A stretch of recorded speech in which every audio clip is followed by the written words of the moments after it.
우리 하나님께서 우리에게 그렇게 놀라운 은혜를 부어주심을 믿습니다. 어느 목사님께서 이제 교회 대학교 친구들, 대학생들을 상대로 상담을 좀 해야겠다라고 생각을 하시고 아이들 한 명씩 만났습니다. 그래서 처음에 만난 아이가 지방에 있는 대학교를 다니고 있어서 너 대학생활 하니까 좋지? 행복하지? 라고 물었습니다. 그러니까 이 친구가 아유 목사님, 제가 다니는 대학이 지방에 있는 이름도 없는 대학인데 뭐가 좋겠어요? 라고 대답을 했어요. 그래서 다음번 만난 친구는 서울에 있는 대학을 다니는 친구였습니다. 그래서 물었습니다. 아우 서울권에 있는 대학 다녀서 좋지? 라고 물었어요. 그러니까 이 친구가 목사님, S대도 아닌데 제가 뭐가 좋겠어요? 라고 대답을 했습니다. S대 아닌 분들이 많이 웃으시더라고요. 그래서 S대에 다니는 친구를 만나서 목사님이 물었습니다. 너는 S대를 다니고 있어서 참 좋겠다, 행복하지? 라고 물었어요. 그 친구가 목사님, S대 다니면 뭐합니까? S대에서 좋은 학과가 아닌데, 유명한 학과가 아닌데 뭐가 행복합니까? 라고 대답을 합니다. 그래서 이제 다시 S대도 다니고 학과도 전망이 있는 좋은 그 친구를 만나서 묻습니다. 좋은 대학도 다니고 과도 좋아서 좋지? 라고 물었어요. 그 친구가 이렇게 이야기를 합니다. 좋은 대학이고 좋은 과면 뭐합니까? 제가 수석도 아닌데요 라고 얘기를 했어요. 아마 수석을 찾아서 물었다면 그보다 높은 또 다른 이상을 향해서 이야기를 하지 않을까 생각을 합니다. 이게 뭐 우스갯소리일 수도 있지만요, 우리의 접하는 우리의 상황일 수도 있겠죠. 우리가 좋은 집에 이사를 갔다고 생각을 해봅시다. 너무 마음에 드는 거예요.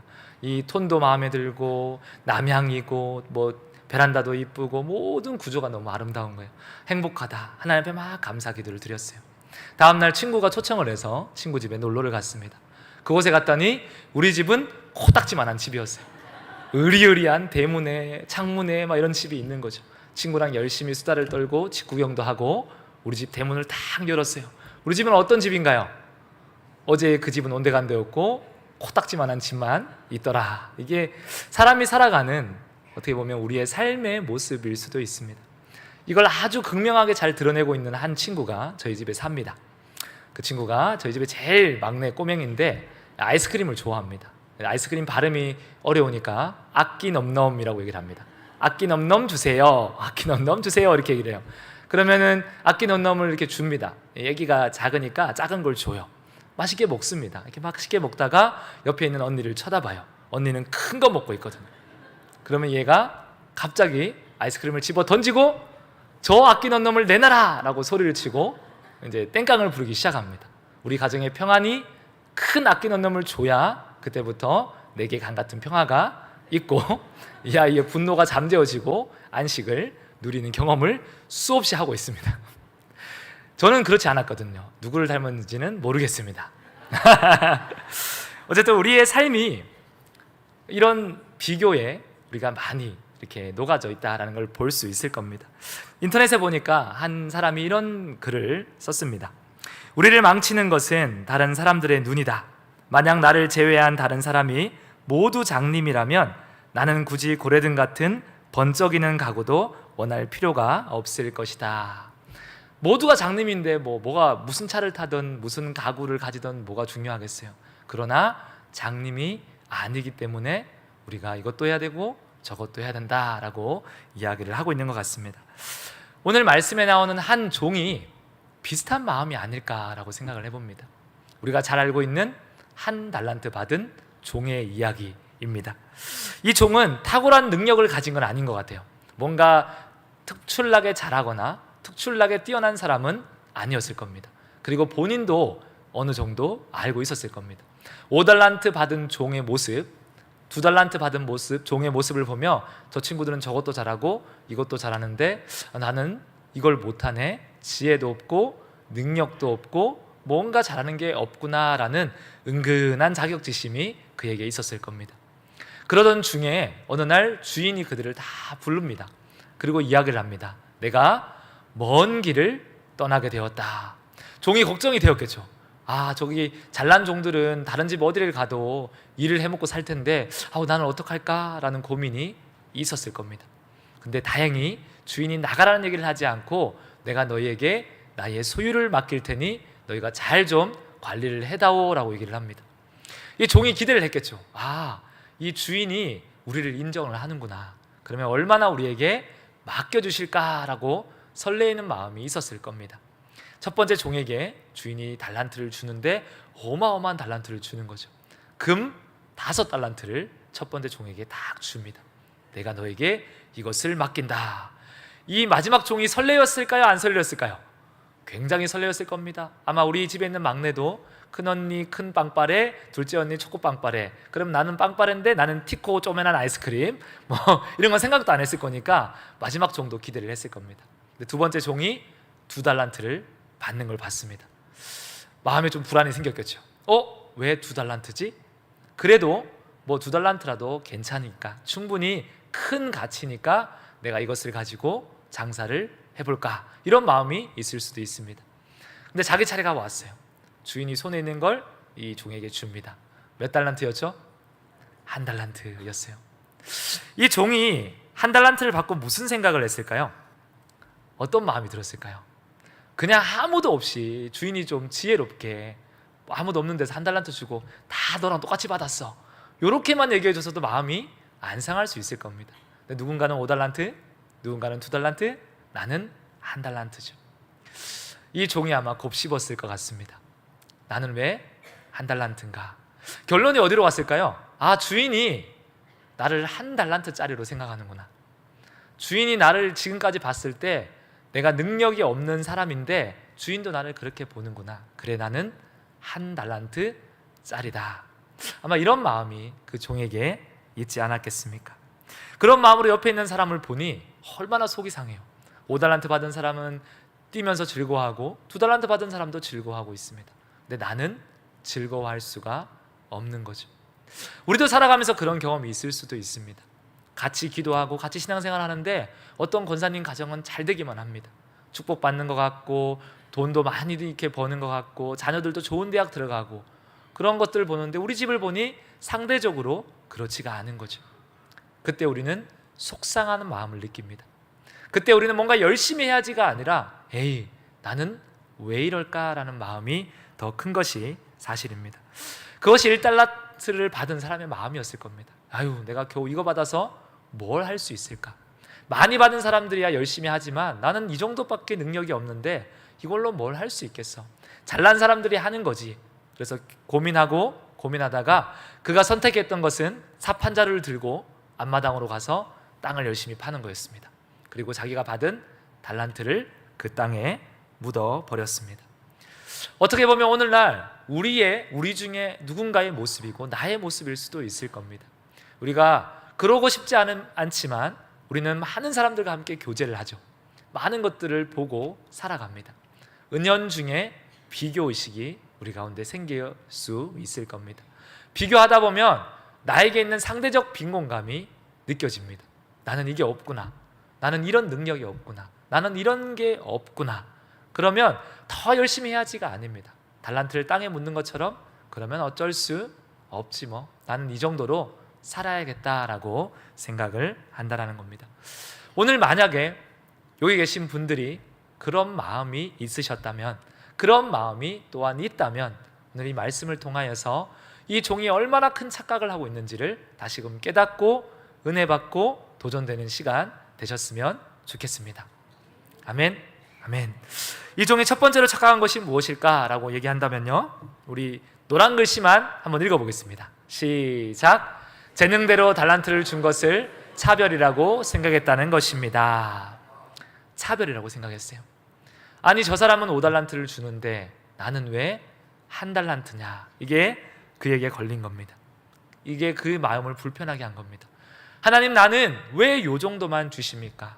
하나님, 나는 왜 요 모양으로만 살게 하십니까? 이것이 우리의 삶의 모습일 수도 있을 겁니다. 그런데 우리가 기억해야 될 것이 있습니다. 하나님께서 그러면 어떤 기준으로 그들에게 달란트를 주셨는가? 누구는 왜 5달란트고 누구는 왜 2달란트고 누구는 왜 1달란트인가? 성경에서 이렇게 적혀 있죠. 각각 그 재능대로라고 적혀 있어요. 재능대로라는 말은 그가 감당할 수 있는 만큼만 주신 겁니다. 좀 바꿔 얘기를 해볼까요? 만약에 그러면 5달란트씩 다 줬다고 한번 생각해 봅시다. 그러면 어떻게 될까요? 5달란트의 재능을 가진 사람은 열심히 일할 수 있을 겁니다. 왜냐하면 그럴 능력이 있는 사람이니까. 2달란트 받은 사람은 어때요? 나머지 3달란트가 부담스러운 거죠. 1달란트의 능력이 있는 사람이 5달란트의 일을 하려면 어떻게 될까요? 일에 치이거나 사명에 눌려서 제명에 못 살게 될 겁니다. 그것을 이 종이 깨닫지를 못했어요. 그저 나는 왜 조금 주십니까? 라고 얘기를 합니다. 근데 성경은 하나님께서 우리의 각자의 상황과 각자의 모습과 각자의 환경대로 너는 이 분량을 감당해 줬으면 좋겠다. 내가 너에게 맡긴 사명은 이것이니까 너는 그 사명을 잘 감당하면 좋겠다. 감당할 수 있는 만큼만 주신 겁니다. 이것이 차별일까요? 은혜일까요? 아직까지 차별이라고 생각하시는 분들이 13분 정도 계십니다. 말씀을 계속 보시면서 하나님이 얼마나 크신 은혜인지를 깨달았으면 좋겠습니다. 마태복음 25장 20절에서 21절입니다. 같이 읽겠습니다. 5달란트 받았던 자는 5달란트를 더 가지고 와서 이르되 주인이여 내게 5달란트를 주셨는데 보소서 내가 또 5달란트를 남겼나이다. 그 주인이 이르되 잘하였도다 착하고 충성된 종아 내가 적은 일에 충성하였음에 내가 많은 것을 내게 맡기리니 내 주인의 즐거움에 참여할지어다 하고. 아멘. 결산할 때가 되었습니다. 5달란트를 받은 사람이 이제 주인에게 왔어요. 주인이시여 당신이 나에게 5개를 맡겼지만 나는 그것을 당신에게 받은 사명으로 알고 열심히 장사하여 이윤을 남겨 5달란트를 더 남겼습니다 라고 얘기를 하죠. 주인이 뭐라고 칭찬합니까? 착하고 충성된 종아. 우리 사랑하는 송천교회 성도님들이 하나님께 이런 칭찬을 받으셨으면 좋겠습니다. 착하고 충성된 종아, 내가 적은 일에 충성하였으니 이제 내가 너에게 더 많은 것을 맡길 것이다. 그리고 너는 주인의 즐거움에 참여할 것이다. 아멘. 이것이 5달란트 맡긴 자 그리고 5달란트를 남긴 자에 대한 주인의 대답이었습니다. 또 말씀을 찾아보겠습니다. 2달란트 받은 종이 와서 주인에게 이렇게 이야기합니다. 함께 읽겠습니다. 2달란트 받았던 자도 와서 이르되 주인이여 내게 2달란트를 주셨는데 보소서 내가 또 2달란트를 남겼나이다. 그 주인이 이르되 잘하였도다 착하고 충성된 종아 내가 적은 일에 충성하였음에 내가 많은 것을 내게 맡기리니 내 주인의 즐거움에 참여할지어다 하고. 아멘. 여러분 은혜가 되시나요? 어디가 은혜가 되시나요? 저는 이 말씀 준비하면서요 진짜 많이 은혜가 됐습니다. 21절에 5달란트를 가지고 온 사람에게 얘기했던 그 21절 말씀과 오늘 방금 읽었던 2달란트를 가지고 왔던 23절의 말씀을 집에 가셔서 돋보기를 보시고 꼼꼼히 한번 읽으셨으면 좋겠습니다. 토시 하나 틀리지 않고 동일한 말씀을 하고 계십니다. 이 말씀이 뭘까요? 제가 이렇게 비유하면 이해하기 쉬울 것 같습니다. 집에 첫째와 둘째가 있습니다. 첫째는 공부를 아주 잘해서 어느 날 시험 100점을 받고 온 겁니다. 엄마가 얼마나 기뻤을까요? 뭐라고 얘기했을까요? 아이고, 네가 나를 닮아가지고 머리가 좋아서 최선을 다해서 100점을 받았구나 이렇게 얘기를 한단 말이에요. 그러니까 이 아이를 안아주고 막 칭찬을 막 할 겁니다. 둘째가 왔습니다. 85점의 시험지를 가지고 왔어요. 엄마가 뭐라고 할까요? 네가 열심히 했는데 네 아빠 머리를 닮아가지고 요 정도밖에 못 받았지만 그래도 잘했다. 이게 사람의 마음이겠죠. 제가 아까 2부 때 요 얘기를 했더니 2부가 끝나고 저희 둘째 딸이 찾아왔습니다. 아빠 근데 나 85점 아니고 90점인데 제가 변명을 했습니다. 네 얘기 아니야. 그냥 옆에 집 얘기지 네 얘기 아니야. 아빠 앞으로는 잘해 이러고 저 경고하고 떠나셨습니다.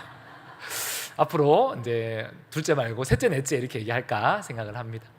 이게 사람의 마음이겠죠. 사람의 마음. 5달란트를 사장의 입장에서 5달란트의 이윤을 남긴 사람이 좋겠어요? 2달란트의 이윤을 남긴 사람이 좋겠어요? 당연히 5달란트 남긴 사람이 좋아 보일 겁니다. 아이고 잘했다. 2달란트는 뭐라고 얘기해요? 아이고 적당히 잘했네 라고 얘기를 하겠죠.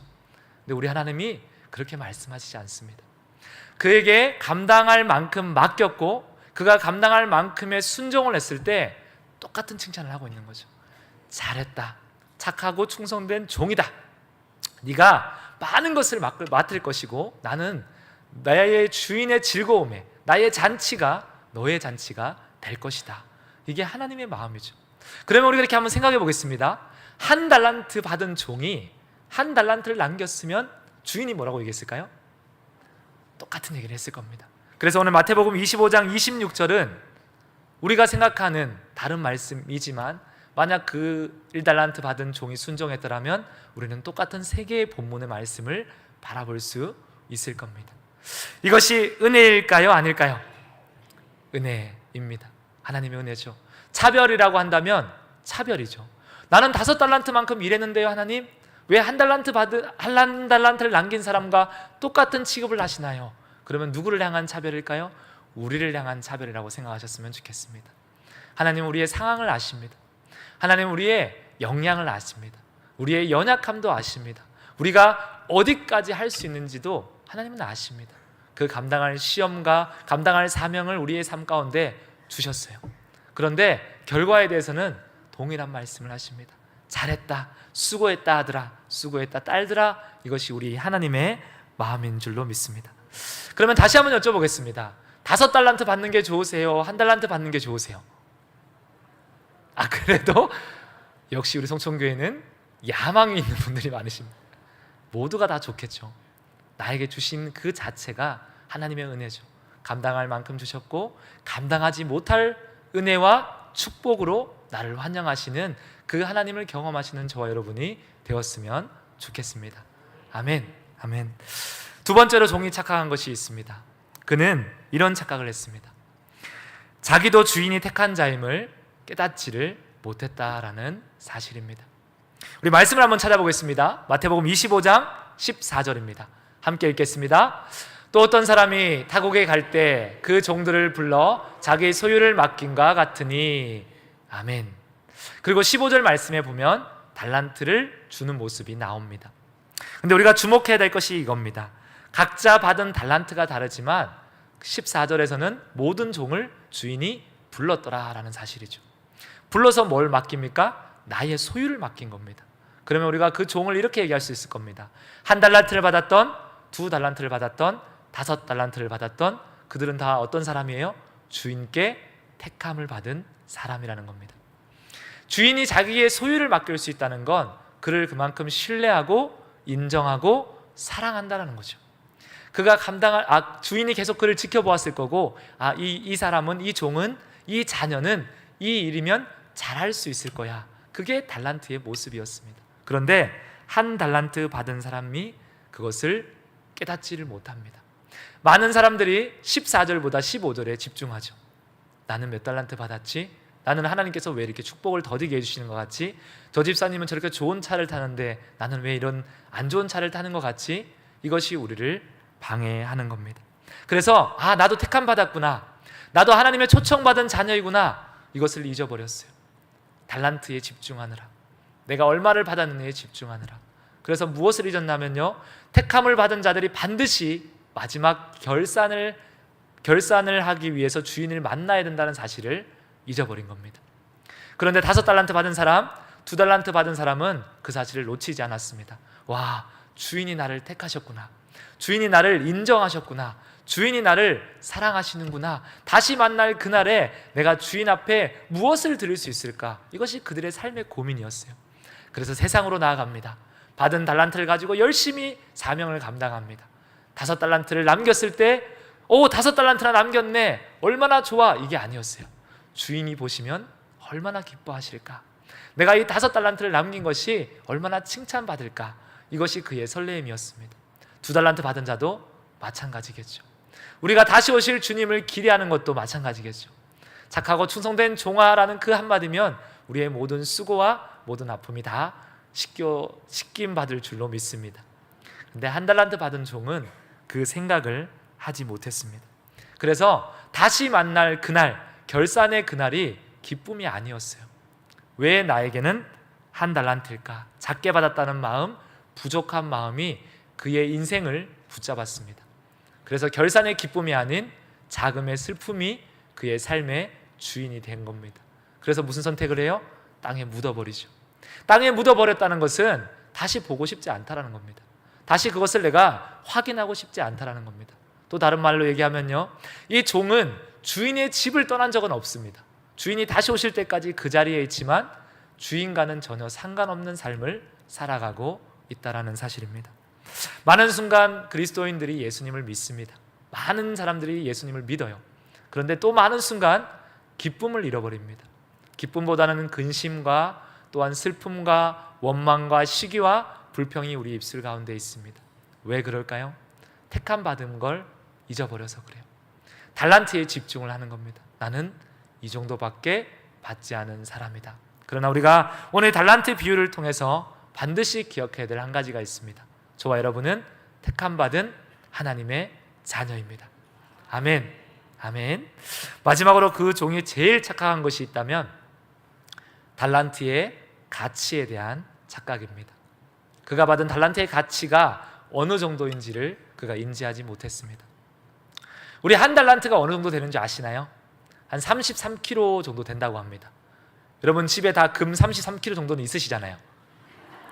있으시기를 축복합니다. 금 33kg 달란트는 뭐 돈으로 환산해 보면 요즘 금값이 많이 올라가지고 얼마나 될지는 저는 잘 모르겠습니다.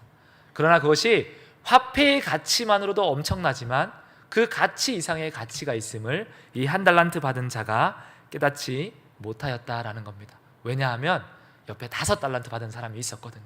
그리고 옆에 2달란트 받은 사람이 있었거든요. 상대적으로 내 거는 어때요? 겨우 1달란트짜리가 된 거죠. 제가 목사 안수를 받을 때 이제 여러 우리 목사 후보자들이 가서 노회장님 말씀을 듣고 거기서 이제 목사님들에게 안수를 받으며 축복을 받습니다. 그때 들은 설교가 다 기억나지 않지만 한 가지 기억나는 그 목사님의 말씀이 있습니다. 그것이 무엇이냐면 세 번째 대지였어요. 세 번째 대지여서 후배 목사님들 사꾼이라도 되십시오라는 제목의 말씀이었습니다. 굉장히 충격적인 말씀이죠. 교회에서 사꾼이라고 하면 열심히 안 하고 뭐 이렇게 양에 관심 없는 이런 존재의 목자죠. 근데 사꾼 목회라도 하십시오라는 말은 엄청나게 충격이었습니다. 그래서 무슨 말씀일까라고 귀를 쫑긋해서 제가 기울인 적이 있습니다.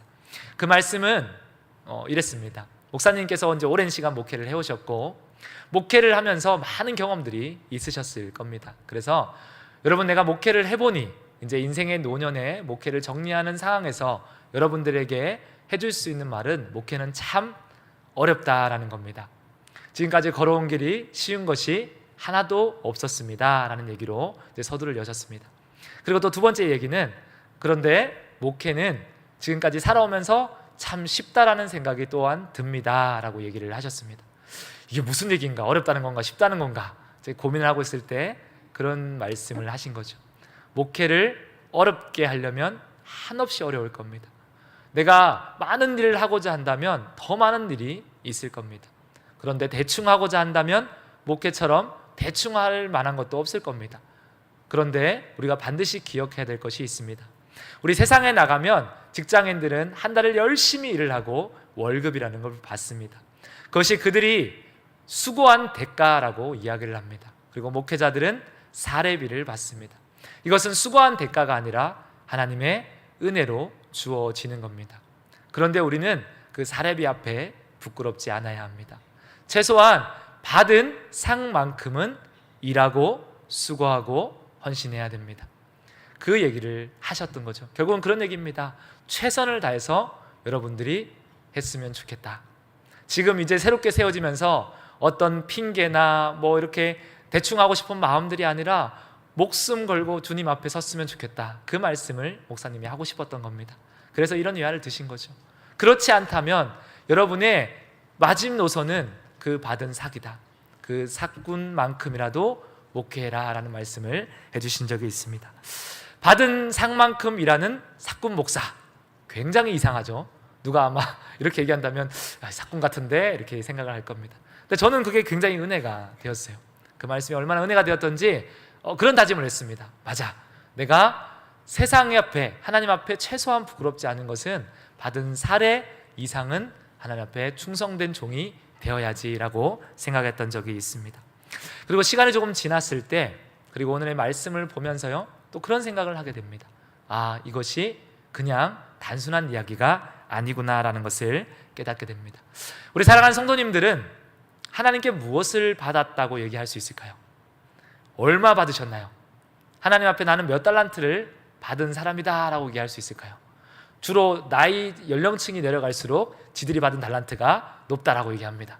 뭐 한 달란트, 두 달란트, 5달란트 이렇게 얘기하잖아요. 아이들은 그렇지 않습니다. 100달란트요! 이렇게 얘기합니다. 시간이 지나서 우리가 장성하고 또 우리가 인생을 경험하고 나면 나는 1달란트인 것 같아요 라고 얘기하는 분들이 많이 있는 것 같습니다. 우리가 삭군만큼 일하자라고 얘기한다면요, 삭군은 받은 만큼 일하는 사람이잖아요. 그러면 내가 무엇을 받았는가에 따라 우리가 일하는 태도가 달라질 겁니다. 우리 젊은 사람들에게 우리 옛날 선배 어르신들은 열심히 일했어요. 열정페이라는 단어가 통했습니다. 열정으로 일하면 우리 회사가 성장할 것이고 너는 그 우리 회사의 일원이 되는 거다. 돈은 쥐꼬리만큼 줘도 열정을 가지고 일했어요. 요즘 젊은 사람들 뽑아놓고 열정을 다하면 우리 회사가 이렇게 하고 얘기하면 다음날 사직서를 쓸 겁니다. 받는 만큼 나는 일하겠다. 이것이 우리 보통 요즘의 인식일 겁니다. 그렇다면 우리가 정말로 하나님 앞에 나는 1달란트 받은 사람이다 라는 생각이 있다면요, 1달란트만큼 일할 겁니다. 2달란트 받았다라고 생각한다면 2달란트 받은 만큼 일할 겁니다. 5달란트를 받았습니다 라고 고백한다면 5달란트만큼의 일을 하기 위해서 노력을 할 것입니다. 다시 한번 여쭙겠습니다. 저와 여러분은 얼마짜리입니까? 사실 우리가 책정할 수 없는 가격입니다. 저와 여러분의 값은 이미 정해져 있어요. 우리의 값이 정해져 있는 것을 기억하시고 말씀을 찾아보겠습니다. 고린도후서 5장 15절입니다. 함께 읽겠습니다. 그가 모든 사람을 대신하여 죽으심은 살아있는 자들로 하여금 다시는 그들 자신을 위하여 살지 않고 오직 그들을 대신하여 죽었다가 다시 살아나신 이를 위하여 살게 하려 함이라. 아멘. 우리는 얼마짜리인가요? 예수님의 목숨값입니다. 저와 여러분이 무엇을 받았다고 예수님께 하나님 앞에 사람들 앞에 얘기할 수 있을까요? 예수 생명을 받았다라고 얘기할 수 있을 겁니다. 그럼 우리는 얼마짜리예요? 예수짜리입니다. 예수짜리. 저와 여러분 한 사람 한 사람이 예수님의 생명의 값이 있다라고 말씀드리고 싶습니다. 그러면 이제 생각이 달라지죠. 제가 아까 무슨 고백을 했죠? 삭군 목회라도 하자. 우리가 뭘 받았어요? 예수님의 생명을 받았으면 우리는 이 땅에서 무엇을 해야 할까요? 우리가 예수님을 믿는 하나님의 자녀로서 나는 그러면 어떤 일을 감당할 수 있을까요? 무엇을 하더라도 그 받은 은혜를 갚을 길이 없습니다. 그것이 우리의 고백일 겁니다. 그런데 하나님은 여전히 우리에게 놀라운 은혜를 부어주고 계십니다. 그 목숨으로 우리를 사셨고 우리가 그 일들을 감당할 수 있도록 돌이켜보니 모든 것들이 다 하나님의 은혜입니다 라고 우리가 고백할 수밖에 없는 겁니다. 그래서 고린도후서 5장 15절 하반절 말씀에 보면 이렇게 고백을 하는 거죠. 다시는 자신을 위하여 살지 않고 오직 우리를 대신하여 죽었다가 다시 살아나신 이를 위하여 사는 사람들이 저와 여러분입니다. 마지막 결산의 날을 기다리며 기대하며 마라나타 찬양하며 그날을 기뻐함으로 우리의 매일의 삶을 순종함으로 살아내는 것입니다. 아멘이신가요? 아멘. 정말로 그랬으면 좋겠습니다. 우리가 이제 직분을 위해서 교회가 기도하며 또 이렇게 권면하고 있습니다. 그리고 여기 이미 세워진 직분자들이 많이 계실 겁니다. 기억할 것은 오늘 말씀을 통하여서 나는 무엇을 받은 사람인가? 그리고 나는 하나님께서 어떤 축복을 준비하고 계신 사람인가? 하나님께서 얼마나 나를 사용하기를 원하시는가? 그것을 잊지 않으셨으면 좋겠습니다. 예수님이 생명으로 사셔서 우리를 택하셨습니다. 그리고 우리가 감당할 만큼의 사명을 주시고 마지막 결산의 그날에 감당할 수 없는 놀라운 축복으로 미리 준비하시고 이게 다 너를 향한 주인의 잔치의 즐거움이라고 말씀하고 있습니다. 사랑하는 송천교회 성도님들이 쓰임 받음의 기쁨을 누리시기를 간절히 소망합니다. 주님이 나를 쓰시는구나, 주님이 나를 부르시는구나, 주님이 나를 원하시는구나. 그런 믿음의 고백으로 주님, 내가 여기 있습니다. 나를 사용하여 주시옵소서. 그렇게 우리 다 같이 삭군이 되셨으면 좋겠습니다. 다른 삭군 말고 예수 생명을 받은 믿음의 삭군으로 하나님 나라의 축복된 종들이 되기를, 그래서 주님이 마지막에 착하고 충성된 종아, 네가 작은 일에 충성하였으니 많은 것을 너에게 맡길 것이고 주인의 즐거움에 함께 참여할 것이다. 그런 놀라운 은혜를 누리셨으면 좋겠습니다.